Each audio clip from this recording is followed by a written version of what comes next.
Dear friends, have you ever sat quietly alone and suddenly wondered, why is it that some people at 90 are still healthy, sharp, and steady on their feet, while others just past 60 are already living on medications, in and out of hospitals, struggling to eat well or sleep soundly?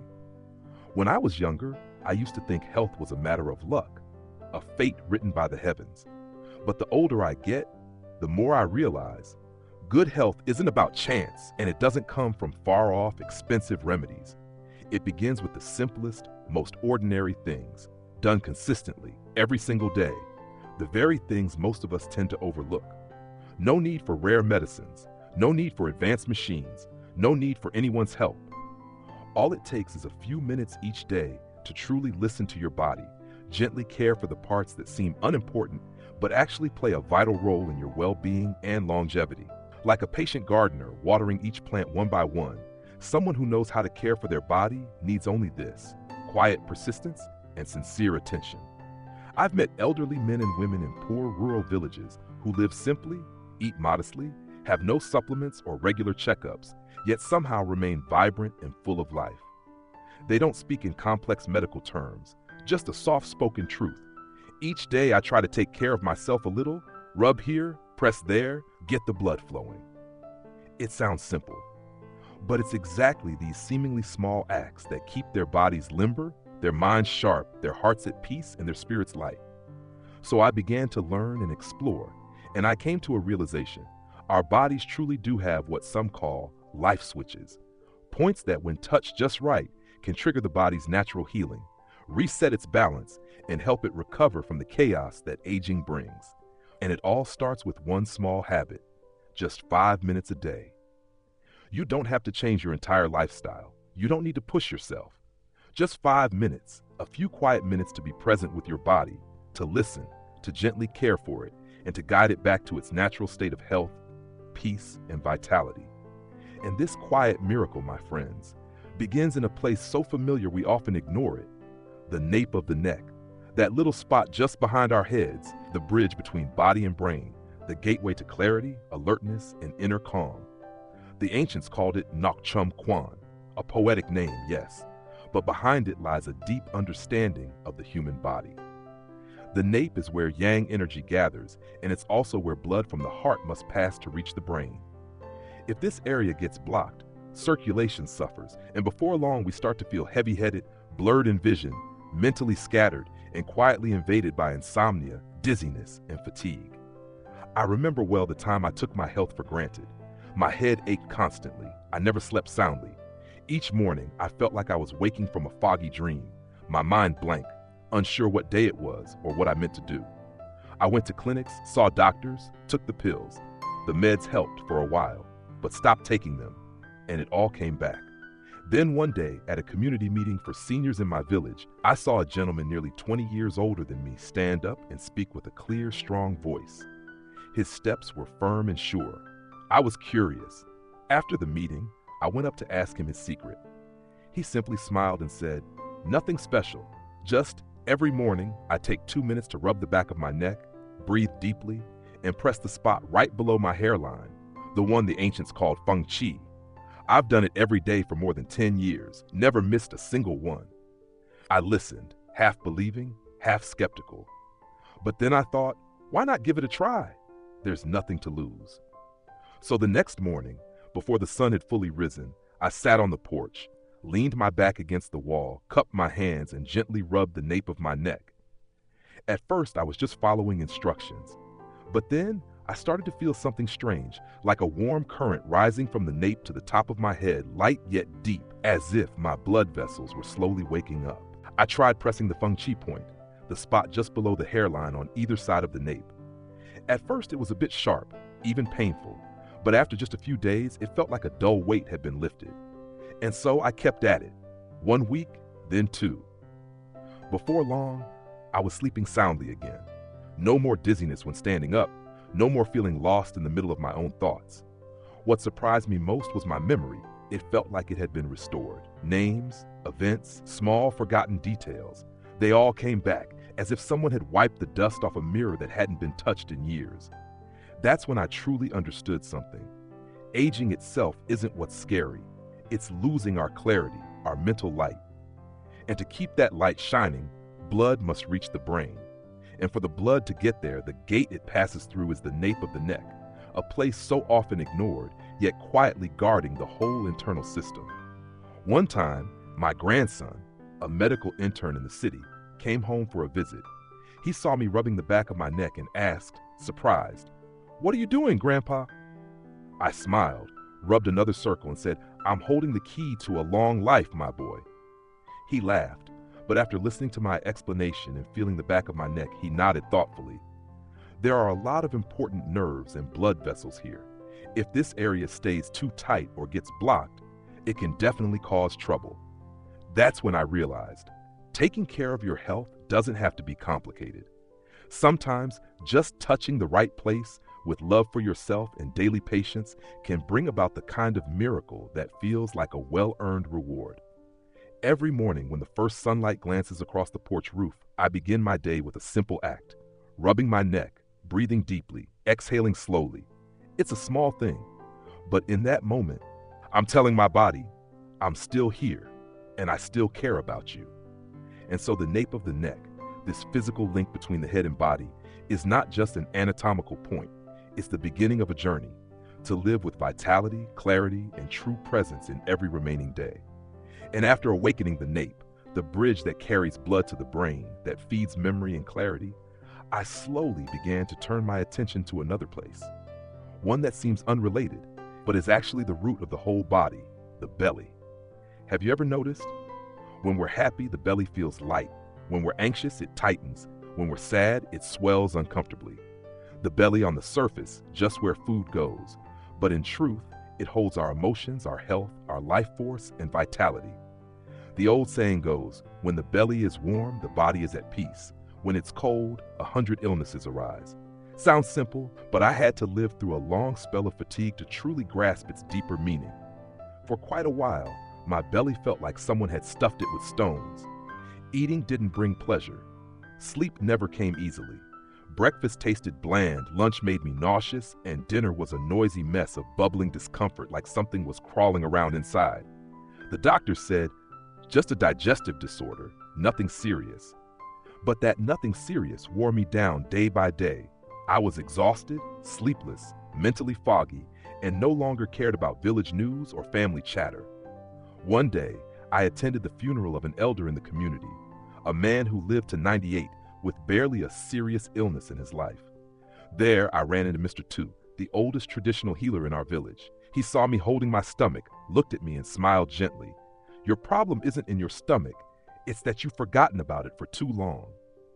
I stared at him, puzzled. He continued, his voice soft but firm. "You don't need more medicine. You need your own hands. Every night before bed, rub your belly in clockwise circles, breathe slowly from the belly, and gently press the Zhonghuan point about 4 finger widths above the navel. Do it consistently for a month, and your belly will be as calm as a cat being stroked." Listening to him was like seeing a beam of light pierce through the fog. I went home and tried it. At first, it felt awkward. My belly was stiff, my hands clumsy, and breathing through the belly turned into holding my breath like a fish out of water. But I didn't stop. I kept at it, every single night. 1 week went by, then 2. My belly gradually softened. On some nights, lying still, I could almost feel it let out a quiet sigh, like it had been comforted. Sometimes when I pressed the Zhonghuan point, it stung a little at first, but then a soothing sensation would spread through my whole body, as if a long tightened knot had finally been released. And then I started enjoying food again. Not because the dishes had changed, but because my belly was finally willing to receive them. My sleep deepened, and I no longer woke up feeling drained. But what touched me most was my spirit. I stopped getting irritated so easily. I stopped snapping at people. When the grandkids made a mess, instead of yelling, I smiled and cleaned up with them. My heart felt lighter, dear friends. I suddenly remembered what old Mr. Tu had said. If you want a peaceful body, your belly must flow freely. He was right. The belly doesn't just hold food. It holds worry, anger, and unspoken words. When we're sad, our belly hurts. When we're anxious, it tightens. But when we learn to soothe it, to listen to it, it gently gives us back a sense of calm from the inside out. I realized something very profound. The belly doesn't just digest food, it digests emotions. If we overload it, even without a major illness, our spirit wears out first. Now, every night before bed, I turn off the lights a little earlier, sit quietly on my bed, place my hands on my belly, and start to circle gently, breathing through my abdomen as a way of thanking my body. Just a few minutes, but in that moment I feel it most clearly, that I'm still here, still caring for myself, still nurturing the very root of my life. You see, younger people care for their face, their skin, but for us older folks, we should care for the belly, because that's where it all begins, and where our peace in old age is preserved. And once I had learned to care for the belly, where our blood, breath, and emotions reside, I began to notice something else. A place that seems small and humble on our bodies, the feet, the very part we step on every day, the part that silently carries the whole body, yet few ever think to care for it. But the older I get, the more I see. These feet are not just for walking, they are the second heart of the body. In my younger days, I was like everyone else. Shoes just needed to be wearable. Comfort didn't matter. After work, I'd kick them off, hop into bed. Each morning, I'd shove my feet into whatever pair I had, then rush into the day. Until one day, I stumbled lightly in the yard, a fall that seemed harmless. Yet my left foot throbbed with pain and left me limping for a month. That's when I finally went to see Mr. Bai, an old Eastern medicine practitioner who had studied since the wartime years. The moment he saw my foot, he shook his head and said, "It's not from the fall. It's because you've made it bear everything alone for too long." I was taken aback. He continued, "The feet are the roots of the body. If the roots are weak, how can the tree stand tall?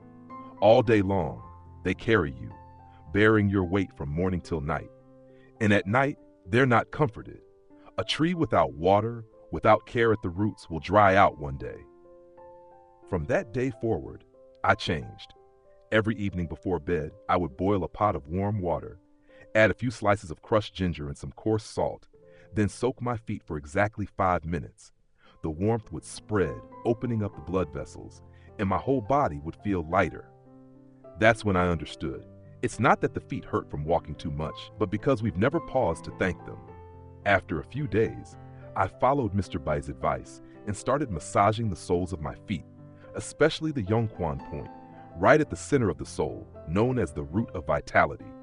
At first, pressing it brought a sharp sting, but strangely, after a few days, it felt like a surge of energy rising from my feet, warming my whole body, clearing my mind, and helping me sleep more deeply. Then one day, I decided to try something I used to find odd, walking barefoot on the grass in the backyard.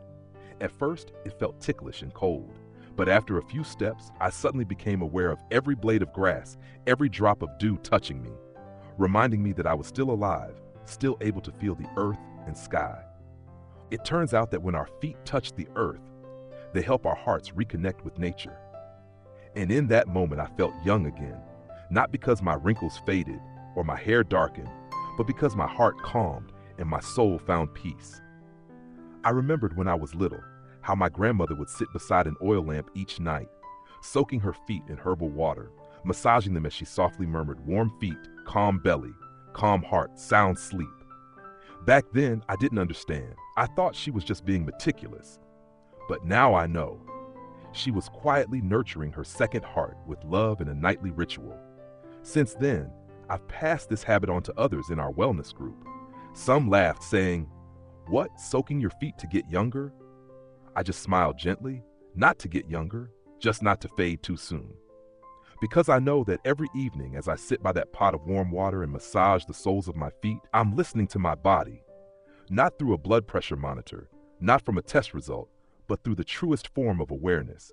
We don't age because of time. We age because we forget how strong our feet once were.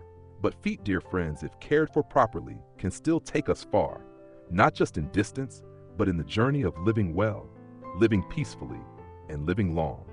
And then, once my feet had been cherished and warmed each night before sleep, I began to notice another part of the body, one that seems unrelated to health, yet reflects both spirit and internal organs, the ears. I never used to think the ears were worth paying attention to. They were just for hearing, nothing more.